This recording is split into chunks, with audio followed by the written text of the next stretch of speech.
अस्सलाम वालेकुम दोस्तों रमज़ान जे महीने में टिन शख़्सनि खे माफ़ी न मिलंदी।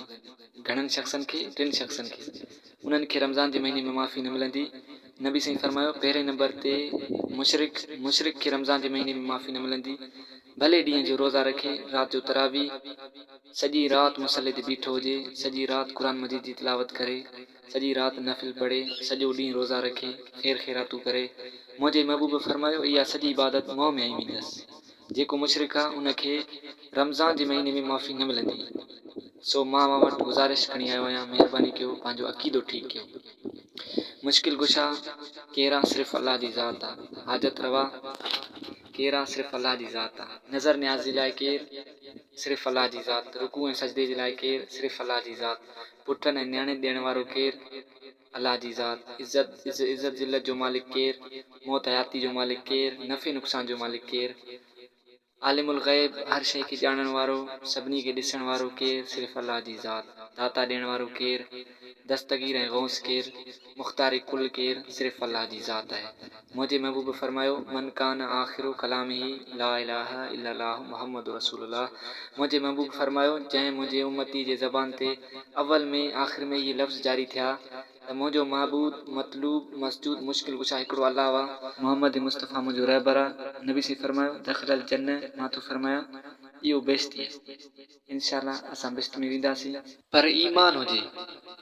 हू 99 खून कई, हुनखे माफ़ी मिली वई। 100 खून पूरा कई पोइ बि माफ़ी मिलियसि, छो त ईमान हुयुसि। इहो ईमान कहिड़ो आहे? वण जे लाम लाहिण जे लाइ वण ते चढ़े चवे दस्तगीर काथे मुंहिंजे मुंहं ते दांगी मल। इहो ईमान आहे? इहो कहिड़ो ईमान आहे? मुंड पिया खणूं, बस खे धिको पिया ॾियूं, उते चऊं था अली काथे अचे मुंहिंजे मुंहं ते तव मल त भुंड खणा। मां तव्हां खां पुछां थो, जेको भुंड खणण जे लाइ, लाम लाहिण जे लाइ ख़ुदा खे न सॾे, हज़रत पीरान पीर रहमतुल्लाह अलैह या हज़रत अली साईं खे सॾे, क़यामत जे ॾींहुं हज़रत पीरान पीर मुंहं ते दांगी मलींदुसि या न? हज़रत अली साईं मुंहं ते तव मलींदुसि या न? ईमान बचायो। भली सॼो महीनो रमज़ान जो राति जो इबादत कयो, शिरक जो ज़रो बि हूंदो, नबी साईं फरमायो सॼी इबादत मोह में आई वेंदसि। मुश्किल कुशा केरु आहे? मुश्किल कुशा माना मुश्किल हल करण वारो। मां तव्हां खां पुछां थो, साईं जन खे तकलीफ़ पहुती या न? नबी साईं खे तकलीफ़ पहुती। आख़िरी टाइम में नबी साईं खे एॾो बुख़ार हुयो, हदीसुनि जा किताब खोलियो, बुख़ारी खोलियो, मुस्लिम शरीफ़ खोलियो, सहाबा जी जमायत मस्जिद नबवी में वेठी आहे, साईं जन जे मथां ग़नूदगी तारी थी वई।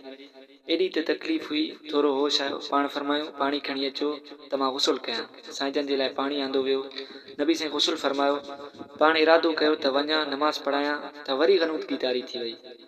जेको मुश्किल कुशा हूंदो आहे उनखे तकलीफ़ थींदी आहे छा? ख़ुदा खे बुख़ार हूंदो आहे छा? अलाह जे मथां माज़ अल्लाह बेहोशी तारी थींदी आहे छा? ग़नूदगी। तव्हांखे हर शइ सम्झ में आई आहे, ख़ुदा तव्हांखे सम्झ में नथो अचे त ख़ुदा छा आहे, नबी छा आहे, अली छा आहे, वली छा आहे? तमाक जी तव्हांखे ख़बर पए थी त हीउ तमाक कुबे जो आहे, सुठो आहे, शदातकुल जो तमाक भलो आहे, हितां जो ख़राबु आहे। ॿिज जी तव्हांखे ख़बर पए थी त हीउ सारनि जो ॿिज सुठो, हीउ सारनि जो ॿिज भलो आहे। कणिक जी ॿिज जी तव्हांखे ख़बर पए थी, बसरनि जी ॿिज जी तव्हांखे ख़बर पवे थी।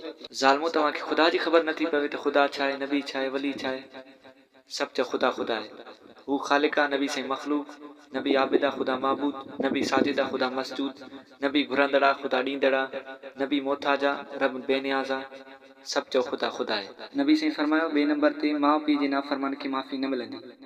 अबे अम्मा जो नाफ़रमान आहे, भले ॾींहं जो रोज़ा रखे, राति जो तरावी, सॼी राति नफ़िल पढ़े, सॼी राति क़ुरान मजीद पढ़े, पर अबे अम्मा जो नाफ़रमान आहे। मुंहिंजे महबूब फरमायो सॼी इबादत मोह में आई वेंदसि। जहन्नम खां सवाइ ॿी काई जाइ कान्हे।